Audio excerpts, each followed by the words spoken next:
प्रभु चिंतन करो प्रभु प्यारो, प्रभु चिंतन करो प्रभु प्यारो। दो घड़ी मन प्रभु में लगा लो, श्वास की हर लड़ी कीमती है। व्यर्थ जाने से इनको बचा लो, श्वास की हर लड़ी कीमती है। व्यर्थ जाने से इनको बचा लो। प्रभु चिंतन करो प्रभु प्यारो, तो घड़ी मन प्रभु में लगा लो। प्रभु चिंतन करो प्रभु प्यारो।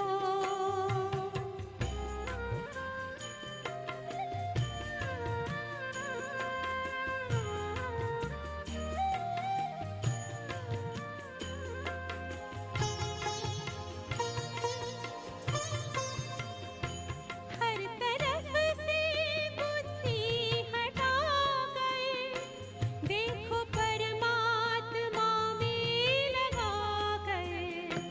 मन खुशियों से भर जाएगा, आचरण में जरा देखो ला गए।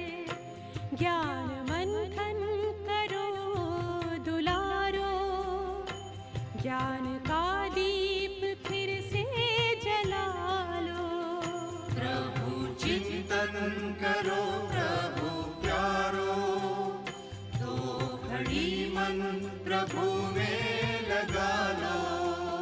प्रभु चिंतन करो प्रभु प्यारो।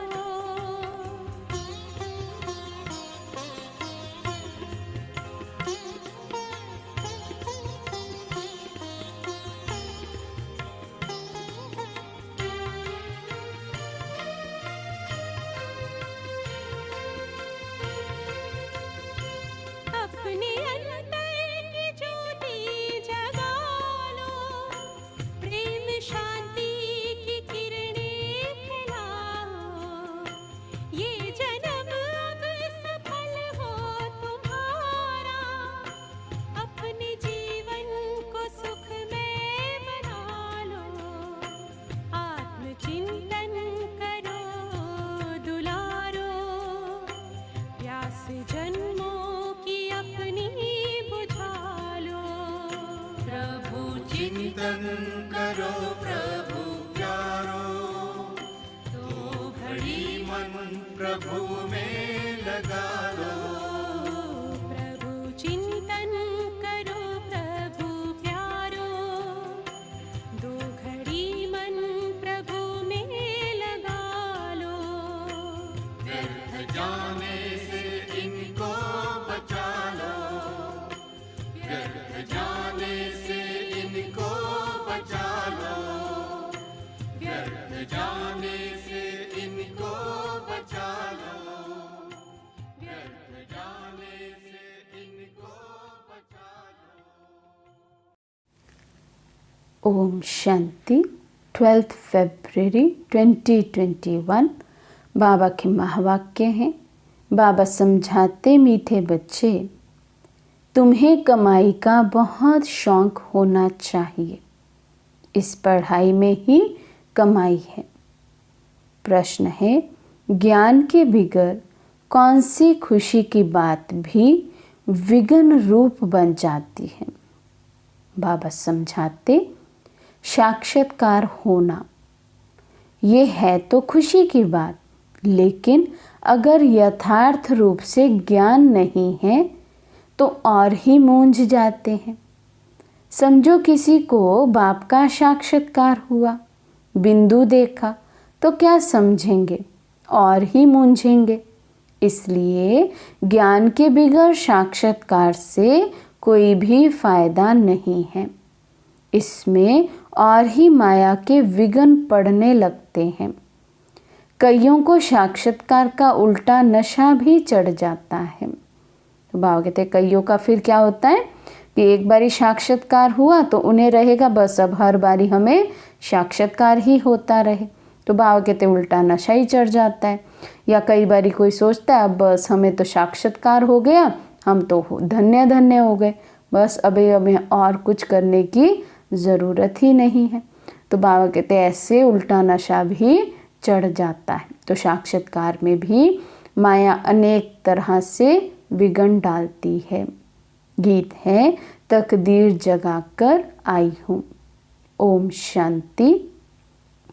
मीठे मीठे रूहानी बच्चों ने गीत सुना, नयों ने भी सुना, पुरानों ने भी सुना, कुमारों ने भी सुना कि ये है पाठशाला। पाठशाला में कोई ना कोई तकदीर बनाई जाती है। वहाँ तो अनेक प्रकार की तकदीर है। कोई सर्जन बनने की, कोई बैरिस्टर बनने की तकदीर बनाते हैं। तकदीर को एम ऑब्जेक्ट कहा जाता है। तकदीर बनाने बिगर पाठशाला में क्या पढ़ेंगे। अब यहाँ बच्चे जानते हैं कि हम भी तकदीर बनाकर आए हैं। नई दुनिया के लिए अपना राज्य भाग्य लेने आए हैं। ये राजयोग है ही नई दुनिया के लिए। वे है पुरानी दुनिया के लिए। वे पुरानी दुनिया के लिए बैरिस्टर, इंजीनियर, सर्जन आदि बनते हैं। वे बनते बनते अभी पुरानी दुनिया का तो टाइम बहुत थोड़ा रहा है। वे तो ख़त्म हो जाएंगे। तो बाबा कहते इस मृत्यु लोक में कुछ भी बने, बड़े से बड़ा ओहदा, बड़े से बड़ा पोस्ट क्यों ना हासिल कर ले, लेकिन ये सब अब कुछ समय का ही रहा हुआ है। तो बाबा कहते वे तकदीर है इस मृत्यु लोक के लिए, यानी इस जन्म के लिए। तुम्हारी ये पढ़ाई है नई दुनिया के लिए। तुम नई दुनिया के लिए तकदीर बनाकर आए हो। नई दुनिया में तुमको राज्य भाग्य मिलेगा। बाबा पूछते कौन पढ़ाते हैं? तो कहेंगे बाप, बेहद का बाप, जिनसे ही वर्षा पाना है। जैसे डॉक्टर से डॉक्टरी का वर्षा पाते हैं, वे हो जाता है इस जन्म का वर्षा। एक तो वर्षा मिलता है बाप से, दूसरा वर्षा मिलता है अपनी पढ़ाई का। अच्छा, फिर जब बूढ़े होते हैं तब गुरु के पास जाते हैं तो क्या चाहते हैं? कहते हैं हमको शांति धाम में जाने की शिक्षा दो, हमको सद्गति दो, यहाँ से निकाल शांति धाम में ले जाओ। अब बाप से वर्षा मिलता है, टीचर से भी वर्षा मिलता है इस जन्म के लिए। बाकी गुरु से कुछ भी मिलता नहीं है। टीचर से पढ़कर कुछ ना कुछ वर्षा पाते हैं। टीचर बने, सिलाई टीचर बने, क्योंकि आजीविका तो चाहिए ना। बाप का वर्षा होते भी पढ़ते हैं कि हम भी अपनी कमाई करें। गुरु से तो कुछ भी कमाई होती नहीं। हाँ, कोई कोई गीता आदि अच्छी रीति पढ़कर फिर गीता पर भाषण आदि करते हैं। ये सब है अल्पकाल सुख के लिए। अब तो इस मृत्यु लोक में थोड़ा समय है, पुरानी दुनिया खत्म होनी है। तुम जानते हो हम नई दुनिया की तकदीर बनाने आए हैं। ये पुरानी दुनिया खत्म होनी है। बाप की व अपनी मिल्कियत भी भस्म हो जाएगी। तो बाबा कहते कुछ भी हो, सब कुछ इस पुरानी दुनिया में स्वाहा होने वाला है। तो बाबा कहते हाथ फिर खाली जाएंगे। अभी तो कमाई चाहिए नई दुनिया के लिए। पुरानी दुनिया के मनुष्य तो वे करा नहीं सकेंगे। तो बाबा कहते इस दुनिया का कोई भी मनुष्य ऐसा नहीं जो नई दुनिया के लिए हमें कमाई करा सके। नई दुनिया के लिए कमाई कराने वाला है शिव बाबा। यहाँ तुम नई दुनिया के लिए तकदीर बनाने आए हो। वे बाप ही तुम्हारा बाप भी है, टीचर भी है, गुरु भी है, और वे आते भी संगम पर हैं। भविष्य के लिए कमाई कराना सिखाते हैं। अब इस पुरानी दुनिया में थोड़े रोज़ हैं। तो बाबा आज कितना पक्का करा रहे हैं कि ये पुरानी दुनिया अब ख़त्म होने वाली है। यहाँ कुछ ही समय पड़ा है, बचा हुआ है, कुछ रोज़ ही हैं बस। ये दुनिया के मनुष्य नहीं जानते हैं। कहेंगे नई दुनिया फिर कब आएगी, ये गपोड़ा मारने वाले हैं। ऐसे समझने वाले भी बहुत हैं। बाबा कहते जब आप कहते हैं विनाश होगा, नई दुनिया आएगी, तो बाबा कहते मनुष्य क्या समझते हैं, जैसे ये सब गपोड़े लगाते हैं, कोई नई दुनिया नहीं आएगी, यही दुनिया भी चलती रहेगी। तो बाबा कहते ऐसे भी बहुत हैं। बाप कहेंगे नई दुनिया स्थापन होती है, बच्चा कहेगा ये तो गपोड़ा है। तो बाबा कहते एक ही घर में है, बाप ज्ञान में चलते, बच्चा ज्ञान को नहीं समझता। तो बाप कहेंगे ये संगम युग है, पुरानी दुनिया ख़त्म हो, नई दुनिया आने वाली है।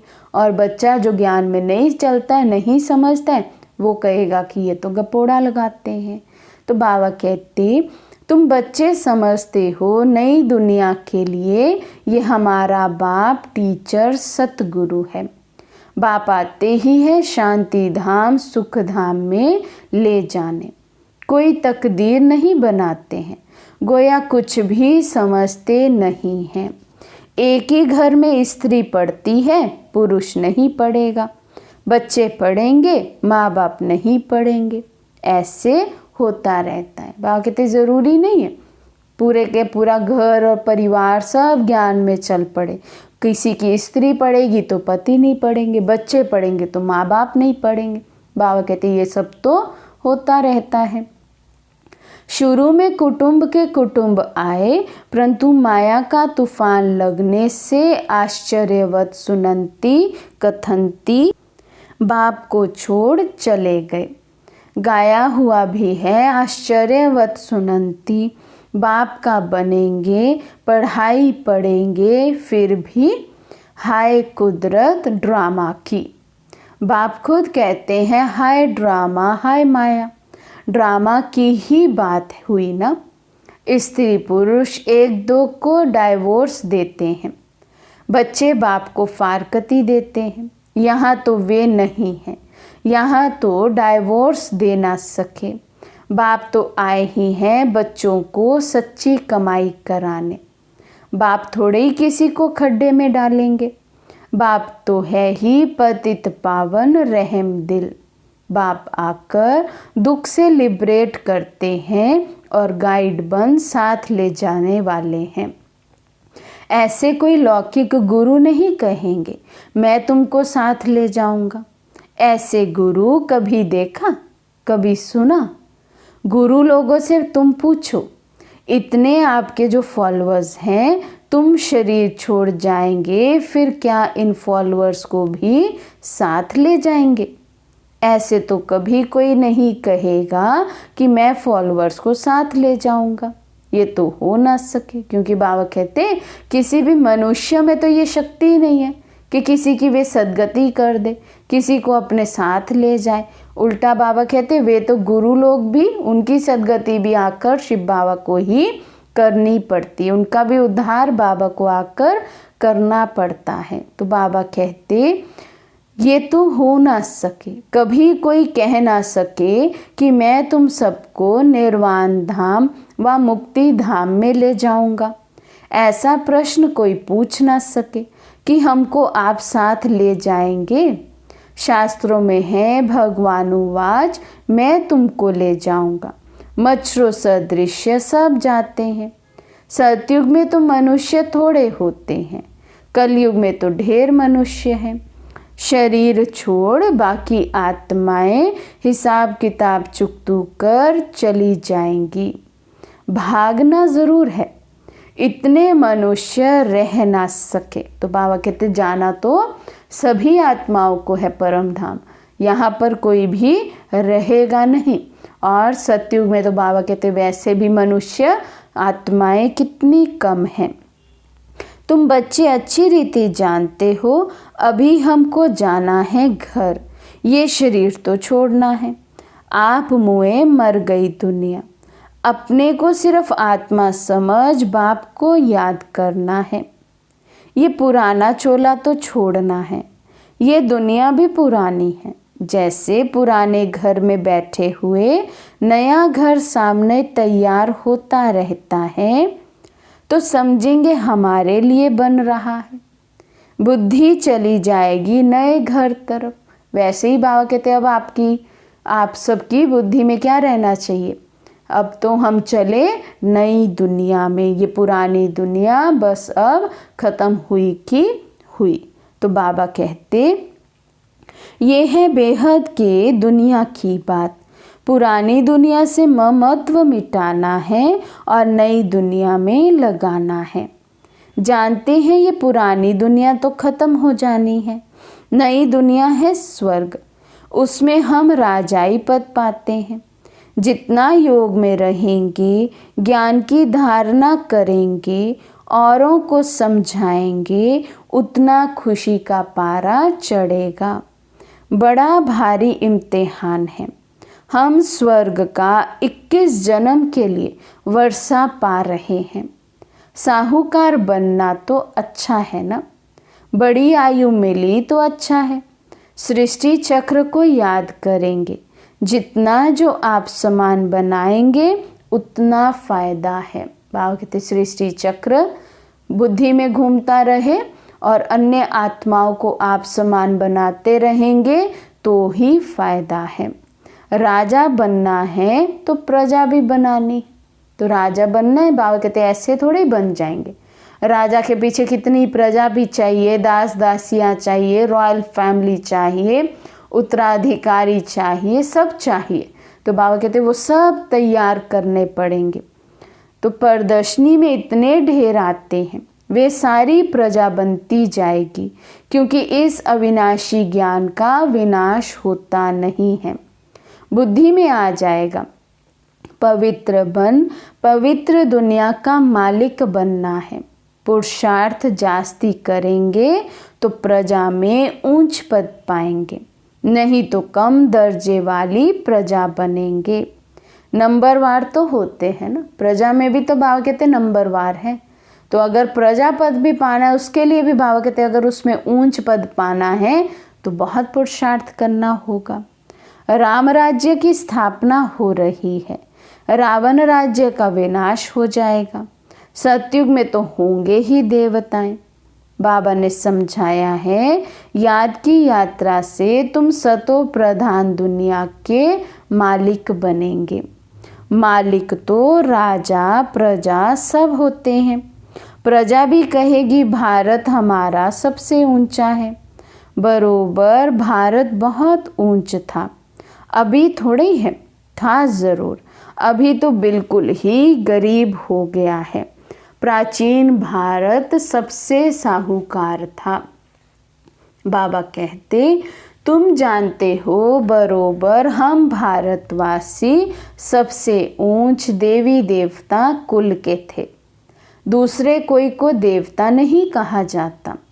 अब तुम बच्चियां ये पढ़ती हो, फिर औरों को समझाना है। तो बाबा कहते हैं हम बच्चों का क्या कर्तव्य है कि जो भी हम बाबा से पढ़ते हैं, सीखते हैं, समझते हैं, वो अन्य आत्माओं को भी बताना है। बाबा कहते मनुष्यों को समझाना तो है ना, तुम्हारे पास चित्र भी है, तुम सिद्ध कर बतला सकते हो इन्होंने ये पद कैसे पाया। तिथि तारीख सहित तुम सिद्ध कर सकते हो। अब फिर से ये पद पा रहे हैं शिव बाबा से, उनका चित्र भी है। शिव है परमपिता परमात्मा। बाप कहते हैं ब्रह्मा द्वारा तुमको योग बल से 21 जन्म का वर्षा मिलता है। सूर्यवंशी देवी देवता विष्णुपुरी के तुम मालिक बन सकते हो। शिव बाबा दादा ब्रह्मा द्वारा ये वर्षा दे रहे हैं। पहले इनकी आत्मा सुनती है, आत्मा ही धारण करती है। मूल बात तो है ही ये है। चित्र तो शिव का दिखाते हैं। ये चित्र परमपिता परमात्मा शिव का है। ब्रह्मा विष्णु शंकर हैं सूक्ष्म वतन के देवताएं। प्रजापिता ब्रह्मा तो ज़रूर यहाँ चाहिए। प्रजापिता ब्रह्मा के बच्चे ब्रह्मा कुमार कुमारियाँ ढेर हैं। जब तक ब्रह्मा के बच्चे ना बने तो ब्राह्मण ना बने, तो शिव बाबा से वर्षा कैसे लेंगे? तो बाबा कहते जब तक ब्राह्मण नहीं बनते तब तक बाबा से वर्षा भी मिल नहीं सकता है। कुख की पैदाइश तो हो ना सके, गाया भी जाता है मुख वंशावली। अब इतने ढेर बाबा कहते ब्रह्मा कुमार और कुमारियां हैं तो कुख वंशावली तो नहीं हो सकते, इसलिए गायन ही है ब्रह्मा मुख वंशावली। तुम कहेंगे हम प्रजापिता ब्रह्मा की मुख वंशावली है, वे गुरुओं के फॉलोअर्स होते हैं। यहाँ तुम एक को ही बाप टीचर सतगुरु कहते हो, सो भी इनको नहीं कहते हो। इनको माना बाबा कहते ब्रह्मा बाबा को थोड़ी कहते कि ये हमारे बाप भी हैं, टीचर भी हैं, सतगुरु भी है, नहीं। बाबा कहते निराकार शिव बाबा है, ज्ञान का सागर है, सृष्टि के आदि मध्य अंत का ज्ञान देते हैं। टीचर भी वे निराकार है जो साकार द्वारा ज्ञान सुनाते हैं। आत्मा ही बोलती है, आत्मा कहती है मेरे शरीर को तंग मत करो। आत्मा दुखी होती है तो समझानी दी जाती है, जबकि विनाश सामने खड़ा है। पारलौकिक बाप आते ही हैं अंत में सबको ले जाने, बाकी जो भी कुछ है ये सब विनाश होने का है। इसको कहा जाता है मृत्यु लोक। स्वर्ग तो यहाँ पृथ्वी पर होता है। देलवाड़ा मंदिर बना हुआ है, नीचे तपस्या कर रहे हैं, ऊपर में है स्वर्ग। नहीं तो कहाँ दिखावे, ऊपर में देवताओं के चित्र दिखाए हैं, वे भी होंगे तो यहाँ ना। समझाने की बड़ी युक्ति चाहिए, मंदिरों में जाकर समझाना चाहिए। ये शिव बाबा का यादगार है जो शिव बाबा हमको पढ़ा रहे हैं। शिव है वास्तव में बिंदी, परंतु बिंदी की पूजा कैसे की जाए, फल फूल कैसे चढ़ाए जाए, इसलिए इतना बड़ा रूप बनाया है। तो बाबा कहते ये जाकर शिव के मंदिरों में ऐसे समझाना है। तो इतना कोई होता नहीं है। बाबा कहते ऐसे समझाओ कि शिव बाबा तो निराकार है, बिंदु स्वरूप है, इतना बड़ा रूप उनका कोई होता नहीं है। इतना बड़ा रूप तो केवल पूजा के लिए बनाया, फल फूल इत्यादि चढ़ाने के लिए बनाया गया है। तो बाबा कहते गाया भी जाता है भ्रिकुटी के बीच चमकता है अजब सितारा, है भी अति सूक्ष्म बिंदी। बड़ी चीज़ हो तो साइंस आदि वाले झट उनको पकड़ लें। न इतना हजार सूर्य से तेज वाला है, कुछ भी नहीं। कोई कोई भगत लोग भी आते हैं ना, कहते हैं बस हमको ये चेहरा देखने में आता है। बाबा समझते हैं उनको परमपिता परमात्मा का पूरे परिचय मिला नहीं है, अभी तकदीर ही नहीं खुली है। जब तक बाप को ना जाने, ये ना समझें कि हमारी आत्मा बिंदी समान है, शिव बाबा भी बिंदी है, उनको याद करना। ऐसे समझ जब याद करें तब विक्रम विनाश हो। तो बाबा कहते जब तक स्वयं को बिंदु रूप में स्थित कर बिंदु बाप को याद नहीं करते हैं, तब तक विक्रम विनाश हो नहीं सकते। बाकी ये देखने में आता है, ऐसा दिखता वैसा दिखता, इसको फिर माया का विघन कहा जाता है। बाबा कहते बाकी साक्षात्कार की बात अलग है, केवल साक्षात्कार हुआ उसी से खुश हो जाएं तो बाबा कहते वे तो फिर क्या कहेंगे, माया का विघन। पुरुषार्थ तो कुछ भी किया नहीं, तो पदवी तो कुछ भी पा नहीं सकेंगे, विक्रम तो विनाश होंगे नहीं। बाबा कहते अभी तो खुशी में है, हमको बाप मिला है, बाप कहते हैं कृष्ण का साक्षात्कार कर बहुत खुशी में डांस आदि करते हैं, परंतु उनसे कोई सद्गति नहीं होती। वे साक्षात्कार तो अनायास ही हो जाता है। अगर अच्छी तरह से पढ़ेंगे नहीं तो प्रजा में चले जाएंगे। साक्षात्कार का भी फायदा तो मिलना है ना। भक्ति मार्ग में बड़ी मेहनत करते हैं तब साक्षात्कार होता है।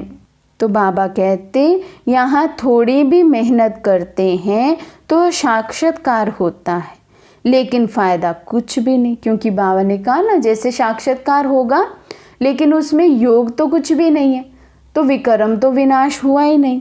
तो बाबा कहते कृष्णपुरी में साधारण प्रजा आदि जाकर बनेंगे। अभी तुम बच्चे जानते हो कि शिव बाबा हमको ये नॉलेज सुना रहे हैं। बाप का फरमान है पवित्र ज़रूर बनना है, परंतु कोई कोई पवित्र भी रह नहीं सकते हैं। कभी पतित भी यहाँ छिपकर आ जाते हैं। वे अपना ही नुकसान करते हैं, अपने को ठगते हैं। बाप को ठगने की बात ही नहीं। बाप से ठगी करके कोई पैसा लेना है क्या?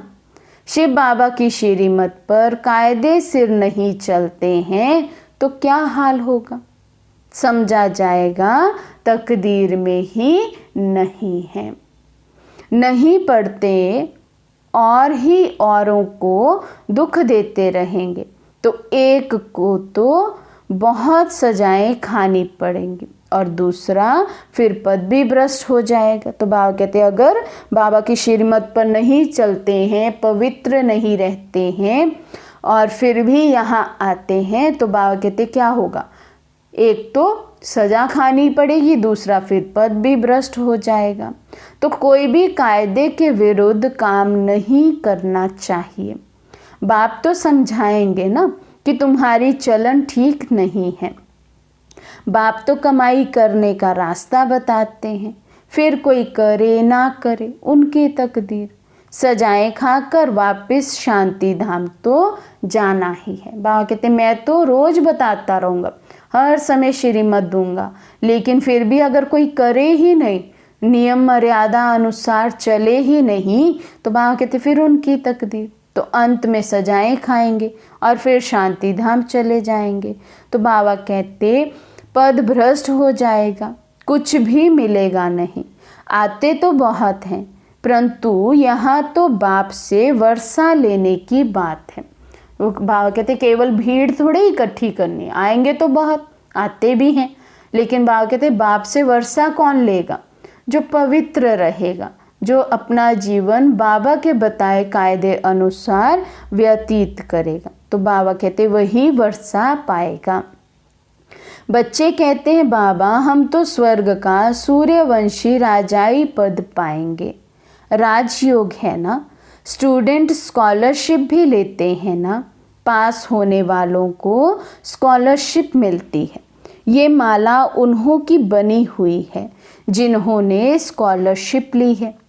जितना जितना जैसा पास होगा ऐसे ऐसे स्कॉलरशिप मिलेगी। ये माला बनी हुई है। स्कॉलरशिप वालों की वृद्धि होते होते हजारों बन जाते हैं। राजाई पद है स्कॉलरशिप। जो अच्छी रीति पढ़ाई पढ़ते हैं वे गुप्त नहीं रह सकते हैं। बहुत नए नए भी पुरानों से आगे निकल पड़ेंगे।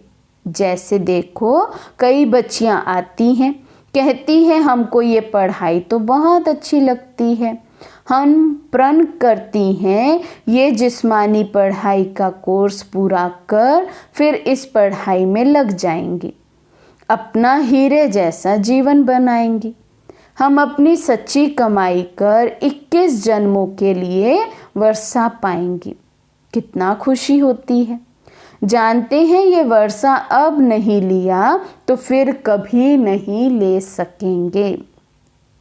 पढ़ाई का शौक होता है ना, कोई को तो ज़रा भी शौक नहीं है समझने का। बाबा कहते कईयों को तो कितना भी समझाओ समझेंगे ही नहीं, शौक ही नहीं है पढ़ाई का, कोई वैल्यू ही नहीं है। कि भगवान आकर हमें पढ़ा रहा है तो कितना हमें उस इंटरेस्ट से पढ़ना चाहिए, उस मेहनत से पढ़ना चाहिए। तो बाबा कहते पुरानों को भी इतना शौक नहीं जितना नयों को है। तो बाबा कहते अब ऐसे ऐसे भी आएंगे, पुराने पीछे ही रह जाएंगे और नए आगे निकल जाएंगे। वंडर है ना। कहेंगे ड्रामा अनुसार तकदीर में नहीं है तो भगवान भी क्या करे। टीचर तो पढ़ाते हैं, बाबा कहते टीचर तो सबको एक जैसा पढ़ाएंगे। अब यहाँ क्या है, जो जितनी मेहनत करेगा उतना ऊंच पद पाएगा, उतना ही स्कॉलरशिप लेगा। बाबा कहते इसमें भगवान भी क्या करे, खुद ही नहीं पढ़ते तो मानो समझा जाता है इनकी तकदीर में ही नहीं है। अच्छा, मीठे मीठे सिकी लदे बच्चों प्रति माता पिता बाप दादा का याद प्यार और गुड मॉर्निंग। रूहानी बाप की रूहानी बच्चों को नमस्ते।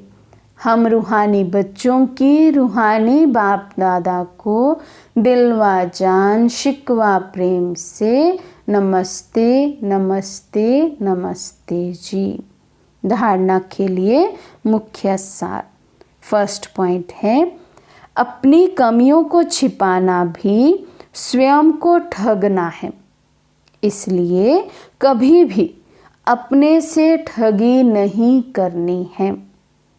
सेकंड पॉइंट है, अपनी ऊंच तकदीर बनाने के लिए कोई भी काम कायदे के विरुद्ध नहीं करना है। पढ़ाई का शौक रखना है, आप समान बनाने की सेवा करनी है। आज का वरदान है, हर कदम फरमान पर चलकर माया को कुर्बान कराने वाले सहज योगी भव। हर कदम फरमान पर चलकर माया को कुर्बान कराने वाले सहज योगी भव। जो बच्चे हर कदम फरमान पर चलते हैं उनके आगे सारी विश्व कुर्बान जाती है, साथ साथ माया भी अपने वंश सहित कुर्बान जाती है। पहले आप बाप पर कुर्बान जाओ तो माया आप पर कुर्बान जाएगी, और अपने श्रेष्ठ स्वमान में रहते हुए हर फरमान पर चलते रहो तो जन्म जन्मांतर की मुश्किल से छूट जाएंगे।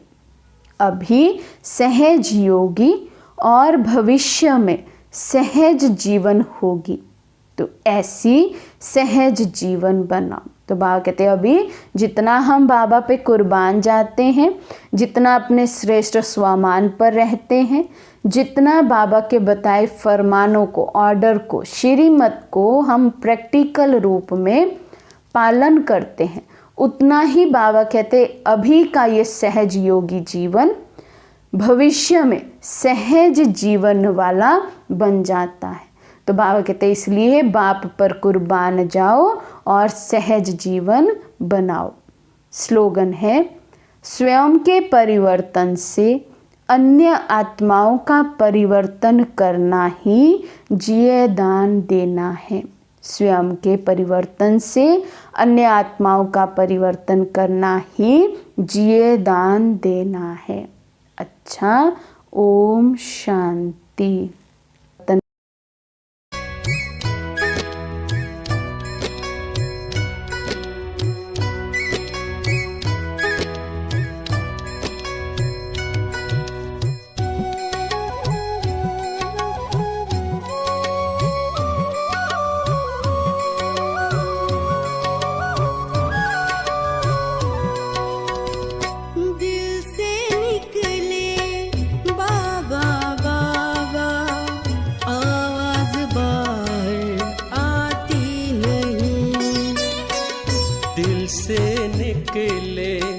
बाबा बाबा आवाज बाहर आती नहीं। क्या क्या पाया बाबा से, सांसों की तार भुलाती नहीं। दिल से निकले बाबा बाबा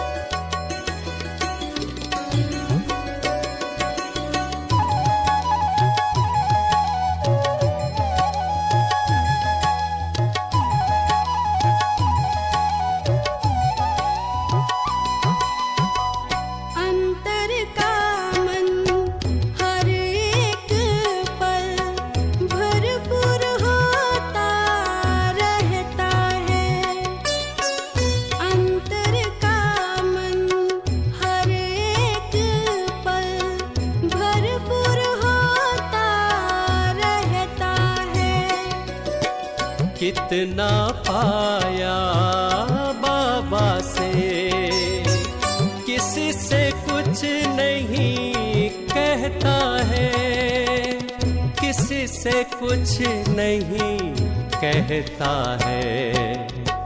बिन बोले वो देता जाता, ये जुबान बताते नहीं। क्या क्या पाया बाबा से, सांसों की तार भुलाती नहीं। दिल से निकले बाबा बाबा, आवाज बाहर आती नहीं।